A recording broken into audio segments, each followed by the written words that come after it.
नमस्कार बंधुरा मन किचेने आपनादेर सबाइके स्वागत। आशा करी आपनारा सबाई खूब भालो आछेन। आजके आमी आपनादेर साथे शेयर करब आम पान्नार रेसिपि। अनेकेई बोलते पारेन पाका आम शेष हये जाच्छे, एखन आमी केन आम पान्नार रेसिपि शेयर करछि, किन्तु विश्वास करुन मोटामुटी एक मास आगे 4 থেকে 5টা भिडियो आमार तैरि करा छिलो। किछु कारणेर जोन्नो आमी भिडियोगुलो एकटु आपनादेर साथे शेयर करते पारिनी।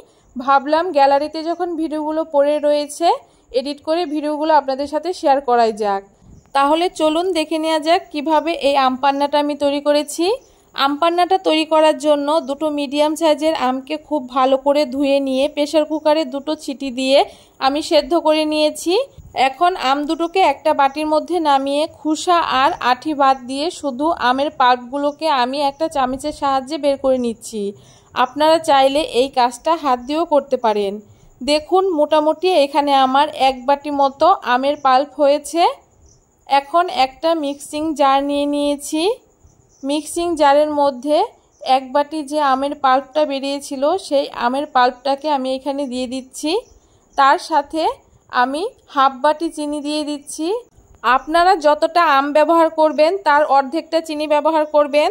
তাছাড়াও আম একটু টক হলে চিনির পরিমাণটা একটু বেশিও লাগতে পারে, তাই চিনির পরিমাণটা আপনারা আপনাদের পছন্দ মতো ব্যবহার করবেন।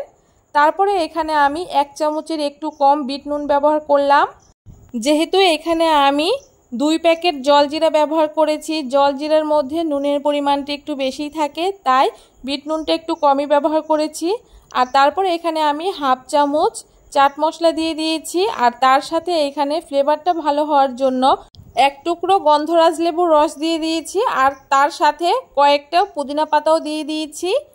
এখন মিক্সিং জারের মধ্যে নিয়ে খুব ভালো করে পেস্ট করে নেব। দেখুন পেস্টটা আমার রেডি হয়ে গেছে আর কত সুন্দর স্মুথ একটা পেস্ট তৈরি হয়েছে। এইভাবে করে কিন্তু আপনারা একটা কাচের জারের মধ্যে ফ্রিজে রেখে 1 মাস পর্যন্ত ব্যবহার করতে পারেন। এইভাবে করেই রাখতে হবে, তাহলে আপনারা অনেক দিন এটা খেতে পারবেন। এখন আম পান্নাটা তৈরি করার জন্য এখান থেকে হাফ বাটি আমি আমের পাল্প নিয়ে নিয়েছি। আর তার সাথে এখানে আমি হাফ বাটি আমের পাল্পের জন্য 1 বাটি জল নিয়ে নিয়েছি। এই আম পান্নাটা খুব বেশি পাতলা করলে টেস্টটা ভালো হবে না। এইটাকে খুব বেশি পাতলাও না খুব বেশি ঘনও না, ঠিক সেইরকম করে তৈরি করতে হবে। খুব বেশি পাতলা করলে আম পান্নাটা পানসে পানসে লাগবে, খেতে ভালো লাগবে না। এখন খুব ভালো করে আমি একসাথে জলের সাথে আমের পাল্পটাকে মিশিয়ে নিচ্ছি। আর দেখুন এখানে আমার আম পান্নাটা রেডি হয়ে গেছে। আর যেহেতু গরম একটু ঠান্ডা ঠান্ডা করার জন্য এখানে আমি কয়েক টুকরো বরফও ব্যবহার করছি, এতে টেস্টটা দ্বিগুণ বেড়ে যাবে। দেখুন আম পান্নাটা আমার একদম রেডি হয়ে গেছে। এখন একটা গ্লাসের মধ্যে আমি আম পান্নাটাকে ঢেলে নিচ্ছি। আর দেখতে ভালো লাগার জন্য আমি উপর থেকে একটুখানি পুদিনা পাতা দিয়ে দিচ্ছি।